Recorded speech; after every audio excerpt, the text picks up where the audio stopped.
You get stale. Popcorn. Popcorn. You forget about things like stale. Popcorn. Popcorn. Stale popcorn. Popcorn. Pop. This is the Stale popcorn. Hello and welcome to the Stale Popcorn Podcast. I'm Steven, and with me as always is my good buddy Christopher. Chris, how are you doing these days? I'm all right, Steve. How are you doing these days? Doing good. Better than I deserve, as old Dave Ramsey would say. Sure. Well, Chris, we got a show for folks. If anyone's interested, you can take a jaunt. Timestamps below. We're going to be talking about different topics and things. I have a shout out, if you'll indulge me, Christopher. All right, let's hear the shout out. Our number one fan, Big Die. You know what you did. You were a bloody legend. And I want to thank you from the bottom of my heart. I don't know if you caught that from last week, Christopher. I made an upload on the paper episode. And for whatever reason, a lot of the audio just got cut out. And he left a comment and was like, "Hey guys, I don't know if you noticed a lot of your episodes." Really? Yeah. And luckily, he's like, "I'll comment again when you re-upload." So thank you for pointing that out, first of all. And thank you for commenting again. He's our most loyal listener. Thank you so much. Was that my bad or your bad? It was probably my bad, honestly. I'll take blame. So just half the audio was gone or Yeah, what? I don't know what happened. It was just like not there. But he pointed out, thank you so much. I would be very disappointed if the big guy just turns out to be like your mom supporting us, Christopher. But I like to think he's a cool guy. So thank you so much for doing that for us, pal. Yeah, old friend. thank you, pal. Mm-hmm. Chris, you got news for us? Yeah, did you hear this? Breaking Bad star Raymond Cruz has been arrested. You hear about this? Do you know who Raymond is? Is it Tuco? I think that's right, yeah. I think I saw something on my feed, but I didn't see what it was for. What is it? Got arrested for spraying a child with a hose. Yes, that's right. Quote, Cruz was washing his car and asked the girl to move out of the way. When she didn't, she allegedly got sprayed and believed he did it on purpose. That's a brilliant plan, is it? My first response was justified crash out, but it's not even a crash out, and it's justified. So justified response. And also, if that's illegal, bloody lock me up. Am I right, friend? Yeah, I spray kids with hoses all the time. Oh yeah, it's real fun. Real fun. You see Allegedly. You see them running through the streets. You see them riding through the bikes. You throw a stick through the spokes. Watch That's them true, fly. yeah. Get a nice little javelin and practice your javelin throw. Yeah. Justice for Raymond, am I right? I know. No relation to Tom. What will happen now? Life will imitate art, and we'll see his bail post for $7 million. And one of us has to be a bag man. So I say, let's do it. Raymond, if you need someone to pick up your cartel money, let us know, buddy. We'll do it. I got another one for you. Shoot. Legendary has bought the movie rights to Sen Lin Yu's Alchemized, a novel that was originally Harry Potter fanfic. The original fanfic followed a forbidden love between, you want to take a guess, the two? I mean, it's got to be Ron and Harry, right? Non-homosexual. I don't know then. Bloody Draco and Hermione.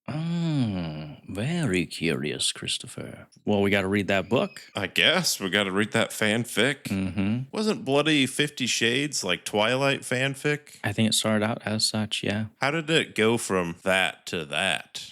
I don't know. Or did they just greatly change it in the movie? Yeah, they took a lot of creative liberties in the movie. Yeah. Well, that's all I got, Steve. How about yourself? I got something up my sleeve. Glen's Corner, where I'm sitting in the corner looking at nothing but a picture of Glenn. Chris, I don't know if you're familiar with Gentleman's Quarterly. You familiar with Gentleman's Quarterly? Is that a quarter of a gentleman? Yes. Short man, but he gets the job done. Okay. No, GQ, the magazine. Oh, that's what that stands for. I assume. Maybe look it up. I'm just going to believe you there. All right. Our old boy Glenn graced the cover of Gentleman's Quarterly this past week or so. They did a whole spread about him. Good stuff. If you get a chance, look at the pictures. Very funny, very cheeky. He does one where he's like a politician. It's quite horrific. He's like I don't know, it looks like Photoshop. Maybe it is. Kind of glossy, handsome Squidward-esque. I read the article. It's pretty good. He talks about being vulnerable. It's a whole new issue about the state of masculinity in America and kind of a follow-up to their 2019 State of Masculinity issue, and our old boy Glenn was the poster child for it, and it's real good. Is he masculine? Is that what he's saying? Yes, he said, I love hard being being so so masculine. It's masculine. hard. He does go into a story about he saw a group of like 20 guys. He thought he was either going to get beat up or recognized. Turns out he was recognized, and they had a grand old time taking selfies and stuff. I think the best part about this whole article is actually the writer, Zach Barron. He got to just spend some time with old Glenn and got to know Glenn the way we know Glenn, right? On a more personal level, because we know Glenn, right? Yeah. I thought you were going to say he was scared. He heard this podcast and they just talk about him every week here. Yeah, he asked, have you ever heard of the Stale Popcorn podcast? They're unwarrantably just obsessed with you. Yeah, I know. And for those who don't know, if you haven't listened to anything else before this, what started off as a joke really became just a true passion of ours. We just love Glenn. I guess. Just to the bottom of our hearts here. Because at first he was just always popping up in the news. And then we're like, well, I guess we might as well talk about him. Mm-hmm. And now he hasn't been in as much where it's more of like, all right, let's find something here. Oh, his ex-girlfriend's said something once. I guess we're talking about that. He makes condom mints. Yep. That was a good one. We did a live good reaction of his condiments. That was good. Mm-hmm. Tasted his condom. Yes.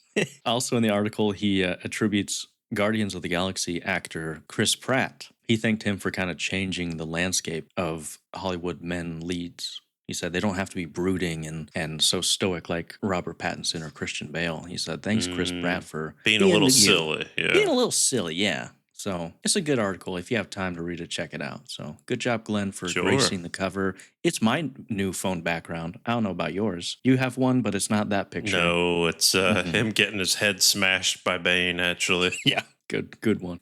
Well, Chris, I got a follow-up question. Sure. You been watching anything lately? We've been churning. Mm-hmm. We've been working. Mm-hmm. We've been doing a long walk, if you will, through that Smallville. Ooh. We made it to season 2, Steve. Mm-hmm. You ain't seen the show, right? Never. But you're just kind of getting the glimpses from what I shared to you. Mm-hmm. Season 1 finale. Mm-hmm. Lana. She's the one Clark has a crush on. It's a will they, won't they. But she's had this stubborn boyfriend named something. I forget. His the one that's dad died. That's William. a weirdly long name, Christopher. Well, yeah, something with a W. Why am I forgetting? Winston, Wilson, Walter. I don't know if it's related, but this show, it started airing like 2 weeks after 9/11. The finale of the first one, because he's a senior. He's a star football player. But instead of going and play football, what do you think he does abruptly at the end of the season? Goes on a flight? He goes on a flight. He enlists in the Marines. Oh, okay. Gotcha. He says, Lana, I got to do this for my country. Mm-hmm. And he found out his dad was in the Marines or in the Army or something. So he's like, you know what? Screw it. I'm going. And she's like, oh, all right. I'm going to boot camp on Friday. And promise me you'll wait for me. Mm. And she's like, sure, of course, honey. Yeah. I would never. So he leaves. And then like a week later, she's like, I wasn't serious about that whole us being together, waiting thing. So she breaks up with him. And then Clark, him and Chloe, the blonde one, blonde newspaper lady, she has a crush on him. But they're kind of friends. He's been eyeing Lana, but he says, you know what? I'm going for Chloe. So they date for like one episode, and then Chloe's like, we're just friends, but she really likes him, but she just can't help herself. Defensive mechanism. You know how it is. Oh, yeah. So we got the love drama. Now we got Clark and Lana both single. Mm-hmm. You think they're going to date here, Steve?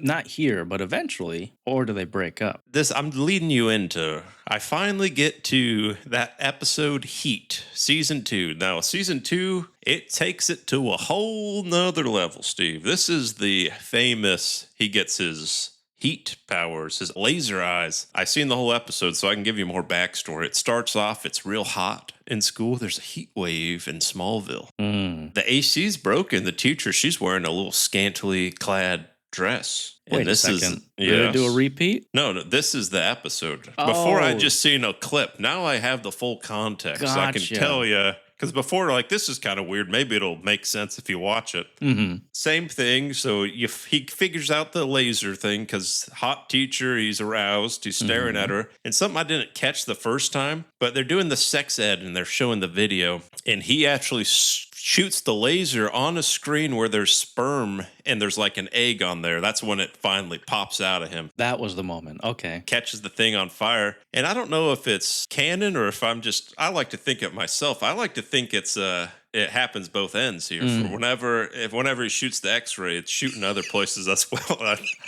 I think I'm saying that's canon. It's part of your fan fiction, yeah. So every time he uses it from now on, I'm just imagining he's got to shoot a load as well. And so, yeah, he figures out this and he goes home. He's like, Dad, Mom, I shot fire out of my eyes. Oh, what was going on? What were you thinking about? Well, it was sex ed, And they're like, oh, I think it's hormones or something. So his dad gives him the whole lesson take him out in the field. And he said, well, let's practice on this scarecrow here, son. So what were you thinking about here? Why don't you get those thoughts? And he's like, Dad, I think I need some space here. And Dad's real, like, yeah. all right, I'll leave it to you. And then it cuts to him and he just says, Lana, and then shoots him and catches the scarecrow on fire. Going back to that substitute teacher, you find out she is engaged to be married with Lex Luthor. They met like the week before and they're getting married, shotgun wedding, day of. And Lex is like, Clark, I want you to be my best man. And she's the love of my life. Now, would you guess this? She has some sort of secret powers. Oh. It's a poison ivy situation. Okay. Where she just gets close to someone and she breathes this like purple pinkish thing in their mouths. And then they just do whatever she says. They're aroused. So she's doing that to get Lex. So she can marry him. And she goes over to Clark's house. She's his teacher, remember? And she sneaks up to his barn. Hey, buddy, I'm into younger men here. Meanwhile, Clark is like 14. She's the teacher. Keep that in mind. And she tries doing the old kiss on Clark. Clark's like, no, Lex is my friend. I would never. That's why you shouldn't. Yep, that's why. Tries it. It didn't do nothing to Clark because he's Superman. So it didn't affect him. But later on, she does it to good old Jonathan, who's Clark's father. And so basically her rigmarole is she gets married. Her plan, get married to Lex, get someone to kill Lex. She gets the money. So she tried Clark, didn't work. She gets Jonathan, Clark's daddy. He goes over to Lex and he's trying to shoot him and kill him. It was quite the arousing episode. And that's just the part you remember. That's just what I remember. And then we got the next episode. You get introduced to red kryptonite. Ooh. You heard of this? No. What's the difference besides the color? What do you think? Just give you a guess here. Green hurts him. So it makes him more powerful. In a way. Makes him more horny. Exactly. Does it You're really? exactly right. He gets this red kryptonite. He buys a class ring that happens to be red kryptonite. And it makes him a real bad boy. Horny, doesn't listen to nobody. Turns him into Bully McGuire. It's exactly, actually. So he gets like buys some leather jacket. He steals the parents' credit cards, buys a motorcycle. So he becomes cool is what you're saying. Yes. And something else I forgot to mention, I think an episode or two before, we get our first reveal to someone else that he's an alien, his friend Pete. You know him? Pete Davidson, yeah. He's his token black friend because they find a spaceship. And so Pete knows about it. And there's this iconic scene where, so Pete knows his powers and they're sitting at a coffee in Clark, or like a little cafe place. And they're doing a little study. It's him, Pete, Lana, and Chloe. And Clark's like, let's get out of here. Let's go to the nice bar here. Come on, my treat. Well, because he's a bad boy. He says to Pete, because both the girls have walked over, they're doing something. He's like, I didn't know Chloe had a birthmark on her cheek. And Pete says, she doesn't have one on her cheek. Not that cheek. And then he's using that X-ray vision. And he's like, what the? Whoa, you creep.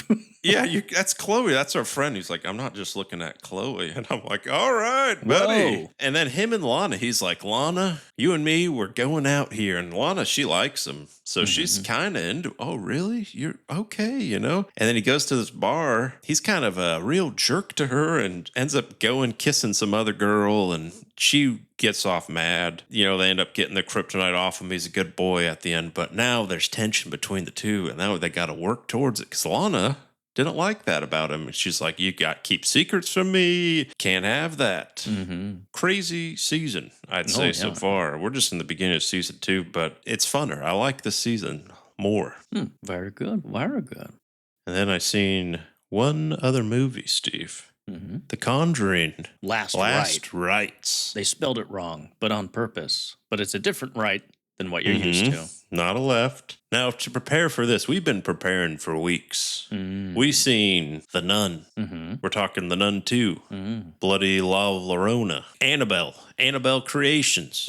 The Annabelle, the third one, comes home. And then Conjuring 2, Conjuring, The Devil Made Me Do It, and The Last Rite. So I seen Conjurings, Too Curious. Exactly. I seen them all. I'm not a big ghost guy. I don't know. Are you a ghost guy? No, get them out. They spook you or they're just dumb? Both. I hate getting spooked. They do nothing to me. I just don't like a ghost. I like a nice, give me a home invasion, give me a serial killer or something like that. But ghosts, I don't care for it because I feel like there's no rules with ghosts. Yeah. Because it never makes sense to me. And it just makes me mad because it'll be like, oh, they just kind of spook you a little bit. Like they'll turn on the stove or they'll turn on the TV or flick a light or something. And then later at the end of the movie, they're like throwing you across the room. They're killing you instantly. So you're thinking, well, maybe they got to build up to it. They got to work their way up to the danger. But then there'll be like random other people that they've had no interaction with. They'll just like kill immediately. Yeah. So to me, there's no rules to it, which just makes me upset. And they're all the same. Yep. With the building up the fake tension, the violence, and then turn around, nothing's there. And then you turn around again, oh, it's there. How many is that time? How many times has that happened in The Last Rite, Christopher? Probably a good 12, 13, 1400, I'd say. A lot. Yeah. So that's why I'm prefacing. I'm not a ghost guy. I don't care for it. It doesn't spook me at all. It just does nothing. And this one, it's called The Last Rites. So that means it's a last hurrah.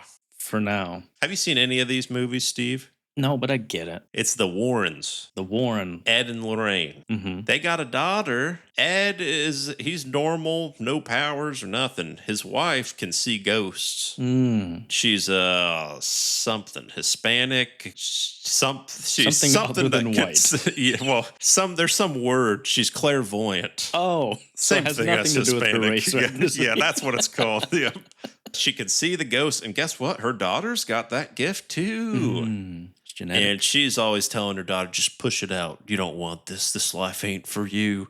This movie, she's seen it a lot more because now she's grown up. She's in her 20s, and she's getting ready to get married. She's got a boy in her life. He likes her. He proposes, so it's about her getting engaged, getting ready for the wedding. So half the movie is like nothing to do with ghosts, really. But she'll like randomly, a ghost will pop up. There's a family that they got to go help save the day because naturally this one, the ghost, it's been following them. It was from like their first one. It ends up going to that house, tracking them down like, oh, we've been waiting for you. And oh, they're so scared, Steve. They're scared.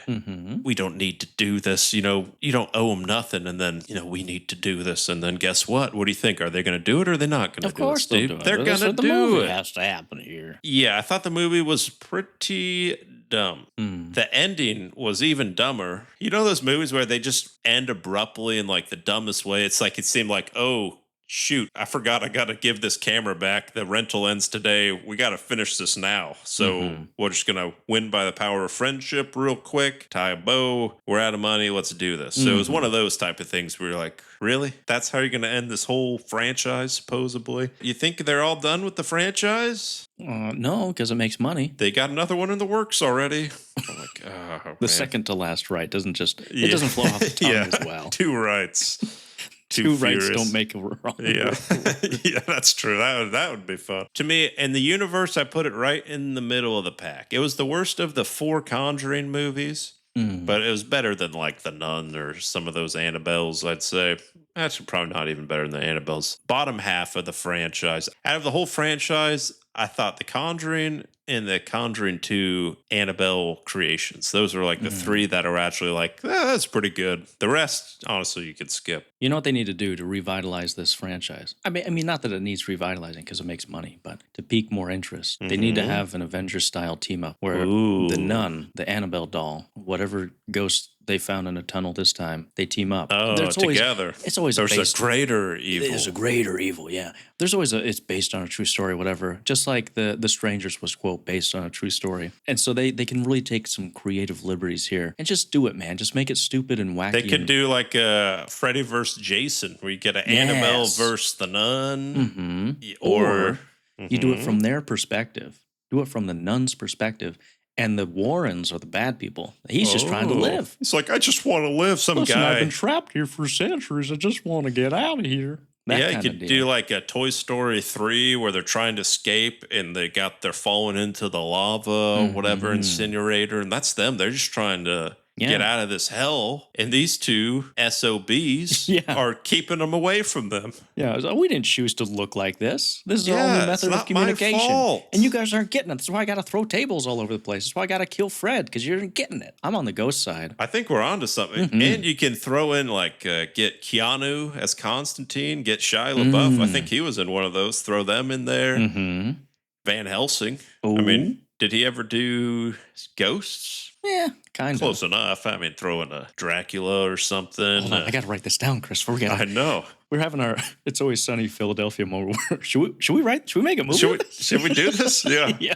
You ever see The Haunting with On Hill House? No, Liam Neeson, Owen Wilson? No. That was one of those ones that scared me to death as a kid. Because the plot of that, if I recall, is they're like, oh, we're going to have you come to this mansion and do a study. They thought the study was on sleep, so they got a bunch of insomniacs. But in reality, the study was on fear. So they kind of did a fake. They were trying to booby trap the house, trying to scare these people with fake ghosts. But guess what, Steve? They ain't fake. Ooh. There's real ghosts, and they're real scared. Ooh. Liam Neeson and Owen Wilson, you said. Well, and I think it's got like Catherine Zeta. What a combo. It actually had the mom from the first Conjuring in it too, I believe. But that was one I watched as an adult, and I was like, how did this scare me ever? And it was like before I was totally desensitized, but fun premise. But how about you, Steve? You seen anything? I haven't seen anything of note. I have seen most of, I'd say maybe 60% of that BlackBerry movie with Glenn Howerton. It's been showing up on my feed. You remember it's the history of BlackBerry. I'm sure you've seen a trailer or something of it. Are you with Dennis? Yeah. Really? Yeah. He's from I remember Waterloo. hearing it. I didn't know he was in it. Yeah. It's great. It's actually really... It's a show? It's a movie. Oh. I'm green booking it, if you will, where on YouTube where just clips pop up and I'm like, yeah, that's a fun movie. And so I've seen most of it. It's pretty good from what I could tell. From the clips. All right. Fair enough. There's a clip of Dennis going full golden god. I'll throw a clip in. It's hilarious. He's like, I'm from Waterloo, where the vampires hang out. I'm from Waterloo, where the vampires hang out. I don't know the context. Even if I did watch the movie, I still need some context. But you haven't thought about the smell, you. yeah, it's great. I'm not allowed to. I'm not allowed. Tools. I need my tools. Bind. I like to be bound. Fetish. But what I did watch, Christopher, is the main event of this here episode here. Sure. The Long Walk. We're going to be talking about some plot details. No spoilers here. We'll let you know when you're spoiling it here. We'll give our recommendations and then go into some cons and pros. Directed by Francis Lawrence. You know where he did before, Christopher? The Lawrence of Arabia? No. Lawrence Fishburne? Yes. He made Lawrence Fishburne. Yeah, that's what I thought, yeah. He directed The Hunger Games. Like really? 4 of them, yeah. That actually makes a lot of sense. Yeah, I saw the gears in your head. Save it, my guy. All right. For those who do not know anything about this movie, a Stephen King novel. You know Stephen King. It. Sure. What other ones? Green Mile. I'm Shawshank. Sure yeah. He probably liked E.T. Not that he wrote it. Yep. Just saying. He did Pet Cemetery. Yeah. Ooh. Doctor Sleep. The that one other with one. Matthew McConaughey where he's like, I'm not the gunslinger in this story. The Dark Tower. Did you watch that with me? I watched some of it. No, not with you. I've seen some of it, though. Is it You've bad? forgotten the face of your father. It's pretty bad. Oh. Do you want to guess how many books gone to movies from him, if that makes sense? Because I was like, he's got to have the record, so I actually looked it up. Oh, At least more than 4. Exactly. 91. Oh, I was close. 91 movies have gone. Yeah, I mean, from there's a his lot books. of, there's like 5 Duplicates. Pet Cemeteries. Yeah, and yeah. It's and Salem's Lot and all that. But I mean, I feel like that's got to be That's, yeah. who's had more, you know? Steven, you can just stop now. You don't need to write anything. Yeah. You just coast. Are you a Stephen King guy, fan? Do you like his I stuff? share his really? first name, but other than that, nah. Yeah, I don't really care for it. I remember when I was younger, I was a big fan. I remember in like 4th grade, you know, or like in elementary, you go to the library and you'd get books. You read them in reading time. Yeah. I remember as like a 4th, 3rd grader, I was reading the biography of Stephen King. A real And page turner. And my teacher was just like, "Are you okay here, son?" I was like, "Sorry," because I saw it, you know. I was "God, that was fun. Let me read about this guy." And funny thing about him that I remember that I haven't fact checked since, and it's been 20 plus years, but the guy that shot John Lennon, he was in a picture with Stephen King a week before at like a signing, book signing. That's all I remembered from the book. But That's all. anyways, he wrote this, The Long Walk. He did write The Long Walk, Christopher, and it has been adapted into the big screen here. Essentially, the main story is you got 50 teen boys in the ripe age of around 18, would you say? A little bit older, maybe a little bit younger? 18 plus, except that one 16-year-old Yes, Jojo Rabbit boy. Yes, it's good to see him again. In a dystopian future, Christopher, where freedom of thought is outlawed. I think it's in the same universe as 1984. Just Did I steal that off from of my? No, just kidding. I'm just joking. No, you good girl. You good girl. Yeah, a lot of people have theorized that. Same. Is it explicitly stated? As I thought such? Stephen King said so, but I didn't look it up. And let's just say it is. Let's It say it basically is Fahrenheit 451. All those Animal Farm. Throw them all in there. Yeah, throw frequency in there for good measure too. Yeah, might as well. Same universe. Independence Day as well. Yeah. Yes. Thought Police, Big Brother, etc. In this particular instance, 50 boys are entered into a contest where you got to keep walking, and last man standing wins. That's it. Walk and 3 walk miles an hour. and walk. You got to keep it. In the book, It's it was 4. 4. But Steven, they said they wanted to do a movie. He explicitly said, if you're doing it, you got to switch it to 3 because I messed up with the 4. That's not possible. So 3. So they did it at 3. Yes. Now, we talked a couple weeks ago about the theater experience. There's, in select theaters, they got treadmills, and you got to walk with the people who are walking. And if you stop, they kick you out. They kick you in the nards. They said, "Don't you ever show your face here again." Now, it's an hour and 48 minutes. Quick question, Chris. Could you do it? Could you walk with these boys? Well, after watching this movie, I feel like I can. I mean, they're doing it for bloody days. 5 days, yeah. So I guess. Yeah. I just think I would give up. I mean, the movie is fine. I mean, we'll go into more of it, but it's not one where I'm like, I got to keep walking to figure out what's going to happen. I'd be like, oh, I kind of got a I'll little read the cliff blister notes, on my toe. I think I got to get a drink here. I mean, I could if I wanted to. If death was on the line, yeah. Yeah. You think you could, buddy? They made it seem so easy. Yeah. So In the movie, yeah. In I was the like, movie. yeah, I could walk 400, what was it, 400 miles or something? How long's the movie? Like an hour and a half? Hour 48, I think it was. I mean, I don't know if I've ever been I definitely never been on a treadmill an hour 48. Yeah. Well, Chris, what'd you think of this movie? I thought it was fine. I gave it a 7 out of 10. Okay. But I could be swayed to go down a little. I don't think you could sway me to go up anymore. I thought it was good enough about what I expected. Maybe a little better. Because my wife, she saw it before and she didn't like it. She thought it was boring. So I was like, when I watched it, I was like, it's not as boring as she, but she gets bored real easy, this woman. Yeah. I think I gave it a 7 out of 10. How about you, Steve? I could see how some people could think it's boring. And it's odd because it's constantly moving. There are very few shots that are stationary. And so it feels like things are happening, but they're not at the same time. So you got like high peaks and low valleys throughout the whole thing. Right. I thought it was pretty good. I think maybe, Christopher, we should have a guest here who has wildly varying opinions than us. Because like you said, I have a 7 out of 10. Like, it's fine.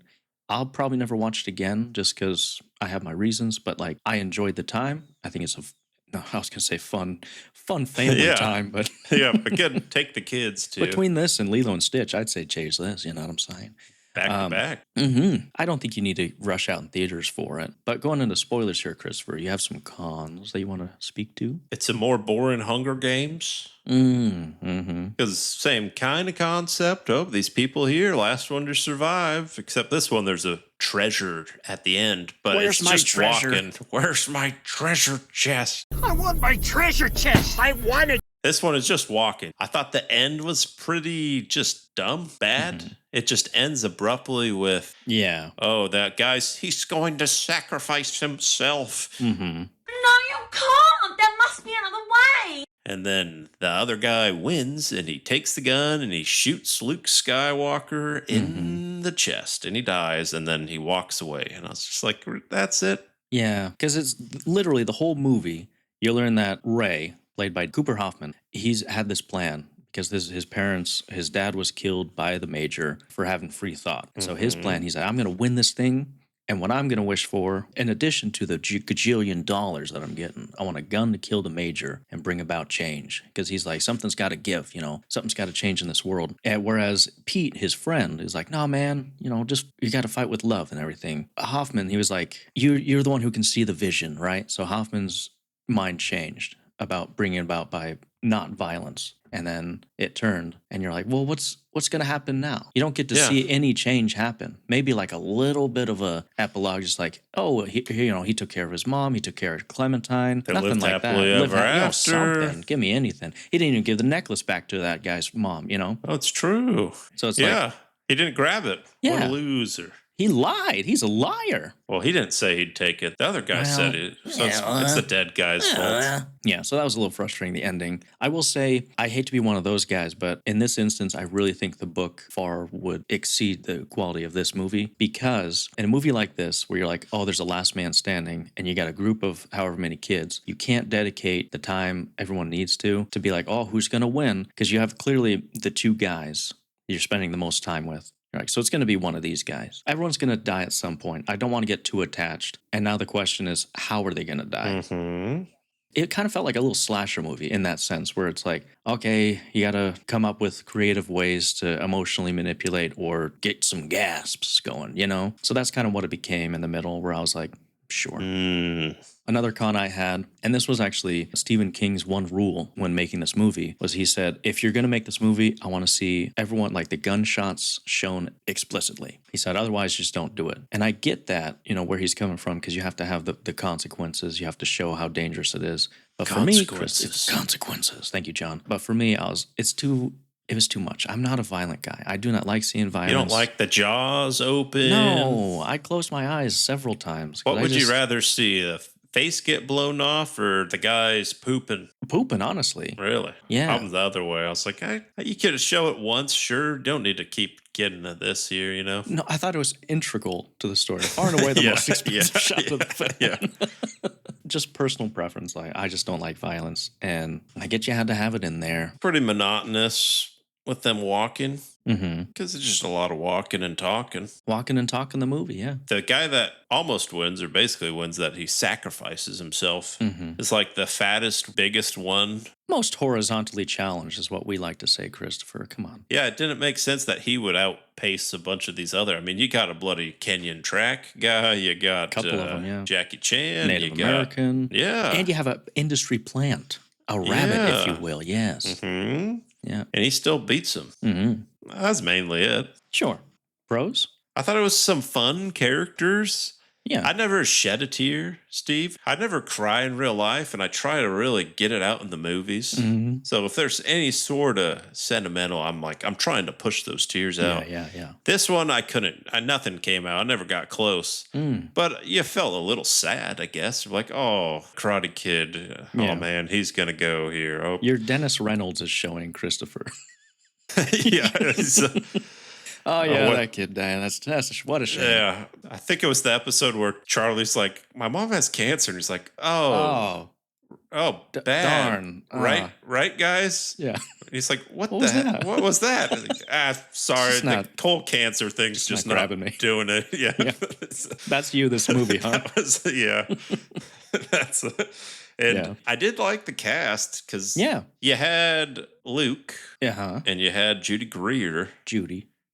And then out of all the actual walkers, it was like a bunch of people. You're like, hey, it's Yeah, it's that Jojo guy Rabbit. from- It's, David Johnson from Alien Romulus. I think it's Plumber. He was in He was in a movie called The Clovefitch Killer. Clovefitch Killer. Yeah. That was it. Yeah. You seen that? Yeah. That was pretty good. That I was a like good that one. Ben Wong from The Karate Kid Legends. He's a fun character because he's like an old Asian man trapped inside of a kid's body. Yep. And so it's fun to watch his interaction with these kids. He's just like a cranky old little pervert Asian man. And Yeah, he's the one with the wife and all that. And he's Mhm. wishing for the 10 naked ladies. Yeah. Should have wished for the bare naked ladies to play a live concert, if you ask me. Yep. Chickadee China, the Chinese chicken.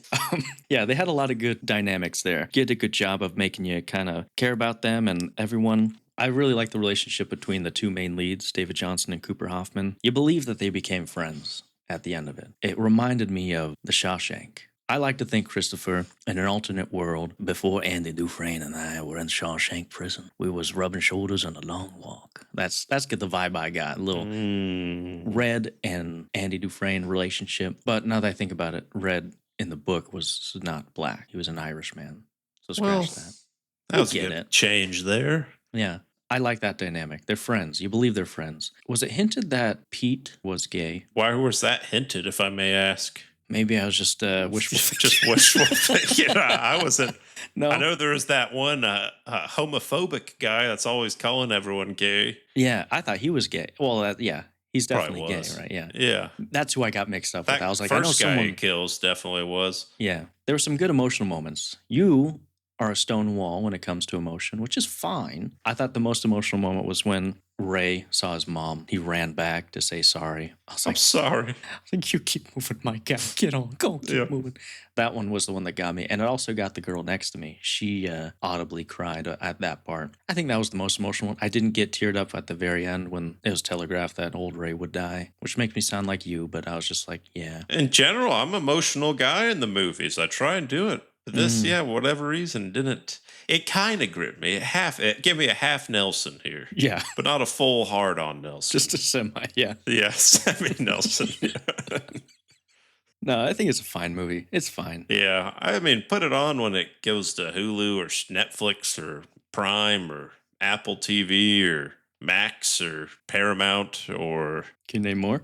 MGM Plus or Tubi or Pluto or Freevee or YouTube TV. Do they do movies? Yeah. MySpace, they still cranking out? They He's doing done it. movies? He's named every streaming service. What was that one, like 5-minute ones? Oh, Quibi. Quibi. Wait for it to come to Quibi because that's coming back. That's, yep. What a horrible thing. Yep.